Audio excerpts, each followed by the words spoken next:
Yan mga boss noy, ngayong araw na to magmukbang tayo. Ito mga boss noy, ano to? Sagisi o yung parang magkapareha sila sa bisugo mga boss noy. Mayroon tayong pipino, lato o seaweeds, gabi o taro mga boss noy, tsaka mayroon tayong nilagang mais. Mayroon tayong sausawan na suka at tsaka sausawan ng isda. Ano to, may medyo may tumis-tamis kunti. Yan, toyo, oyster sauce, suka, at saka may konting asukal mga boss noy. Yung sausawan natin. Tara, samahan nyo ako. Ay, ako lang pala. Yan, umpisahan ko na mga boss noy.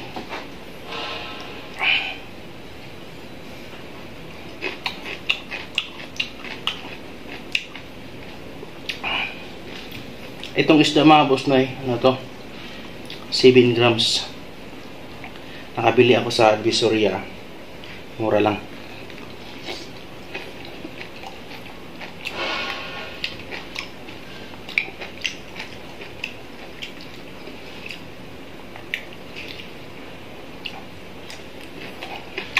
Ito parang isda mga boss noy. Ano to, ini-steam ko lang.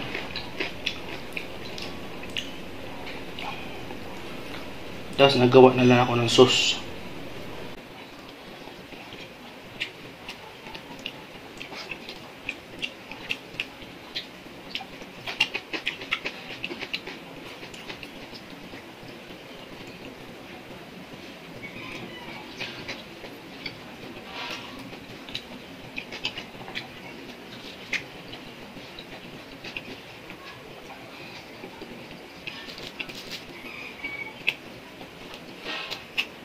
Ito, nasuka lang isaw-saw.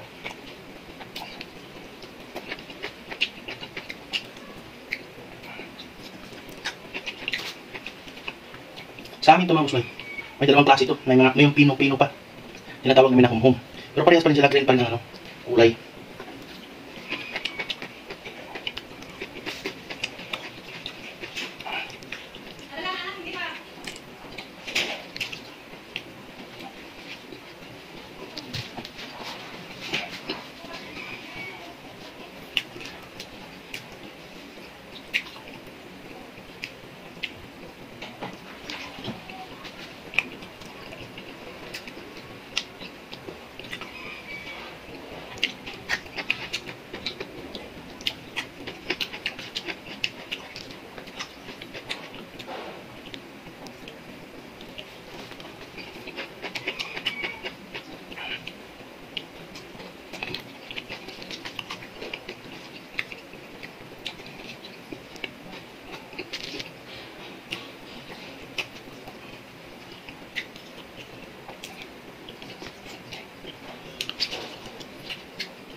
Ay na yung kapitbahay.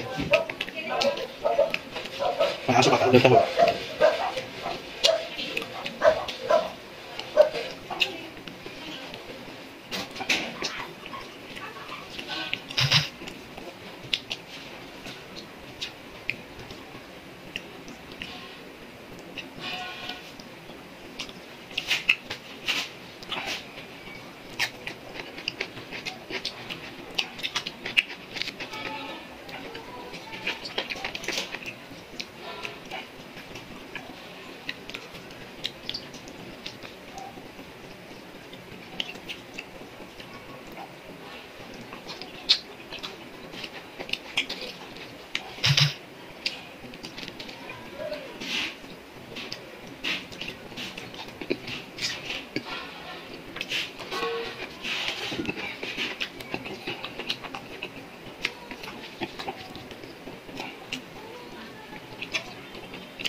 Itong isda mga boss na nung umuwi si nanay ilang-ilang, bumili ako.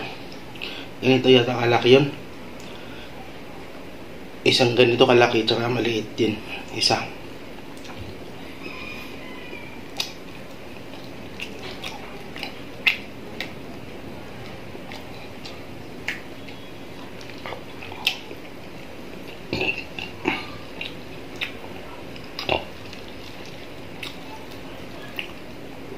Ito mga isda na ito mga boss na yun.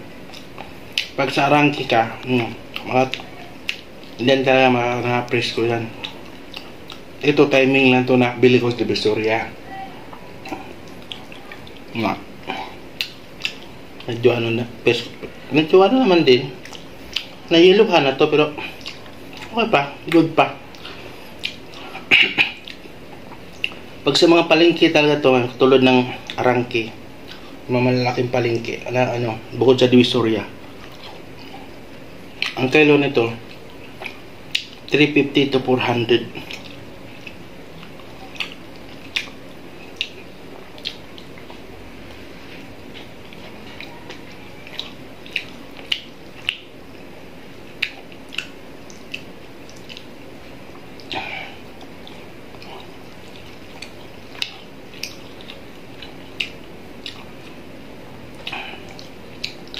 Sanay ako kumain ng isda kasi talagang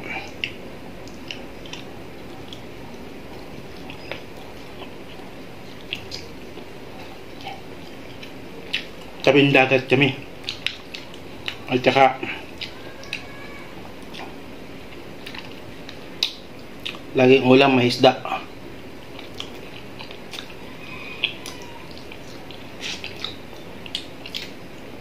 Sa amin bihira lang kami magkarne, pero na-high blood pa rin yung mga tao kasi maraming kinakain na kanin, tapos mahilig din sa mahilig sa mga kinilaw na isda, yung mga ganon. Ayan.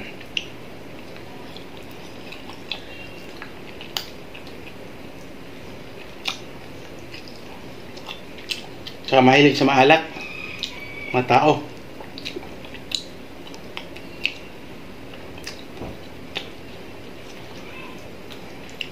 Ito lang yung pagkain ng maraming kanin, saka mahilig sa maalat. Yan.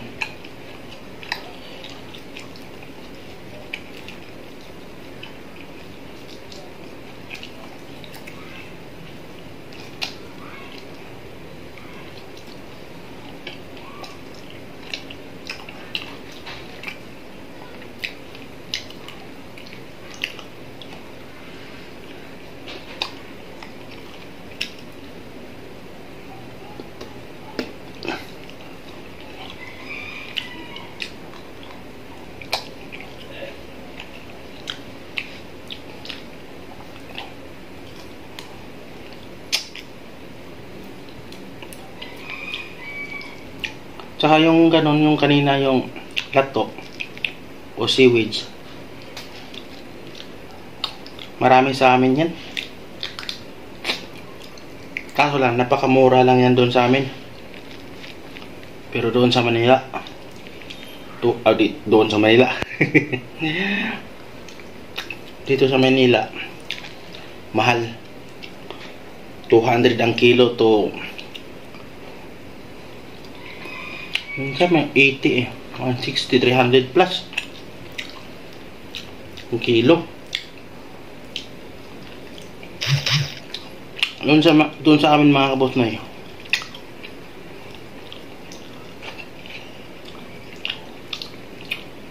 dati yung empty can, yung pag change oil, yung Caltex, yung wala na yung bakit ba tinatawag na Caltex? Tapos yung brand ng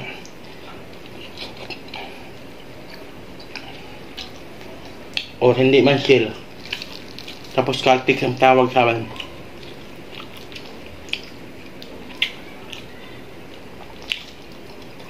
Punong-puno yun mga boss noy. Ewan ko nga magkano na yun. 25 yata ngayon. Tumimbang ng 1 kilo mahigit yun. Kaso itong mga kinukuha dito, ano to, sa Mindoro o Batangas o Tingloy, mga ganyan, mga banda dyan, o Bicol man, ano ba. Kasi yung seaweeds na yun, yung lato na yun, mabilis malanta yun pag hindi marunong. Ang binabalot lang ito dahon, kasi malamig ang dahon. Kaya pagdating dito sa Manila, mahal na.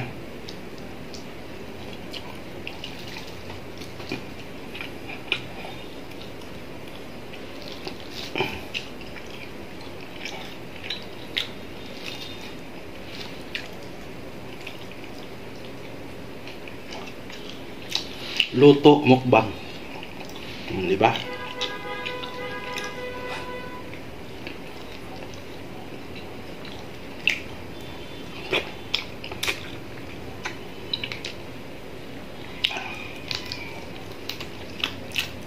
Sa amin, mga ganitong isda, mga boss noy, hindi kami nakakain kasi gawin namin pira yan, ibibinta namin yan. Pero sa ngayon, pag kami manghuli, hindi na binta. Parang kalahati ang ano, parang kalahati ang ibibinta, kalahati iwan para mag-ulam mga ilang araw.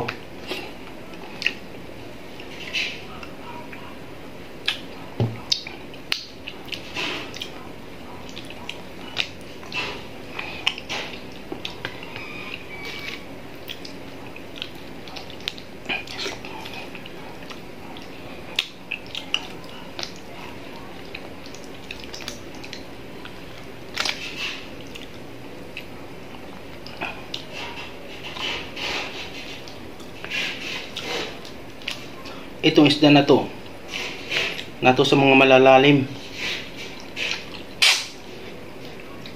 Sa amin kasi sanay kami sa dipa.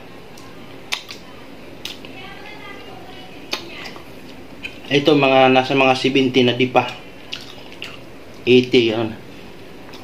Alam ko lang sa ibang mga party, ibang lugar, basta sa amin sa malalalim to.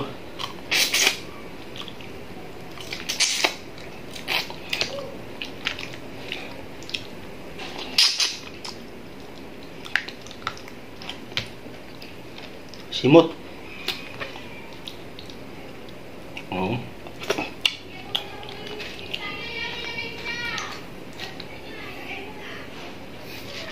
Ang ingay, no?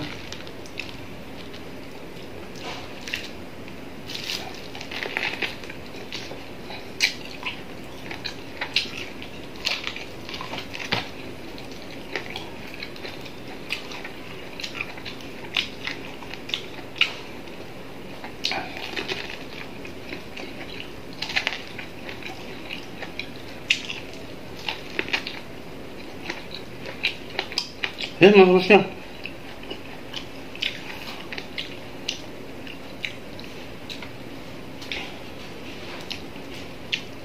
Yun mga boss, salamat sa iyong panonood. Tsaka yan, sana nag-enjoy kayo sa aking pagkain mga boss. Talagang sakto-sakto, busog na busog. Tsaka pananghalian ko to mga boss noy. Pero alam nyo kung anong oras na, alas 3. Nagluto pa kasi ako. Ay dumating ako dito mahigit na 1 o'clock plus. Tapos nang deliver. Tapos mamaya may deliver pa ako. Kaya talagang bundat na butnat si boss niyo. Yan mga boss niyo, salamat sa iyong panonood. Huwag kalimutan mag-like, mag-subscribe, mag-follow, at saka mag-comment ng boss niyo.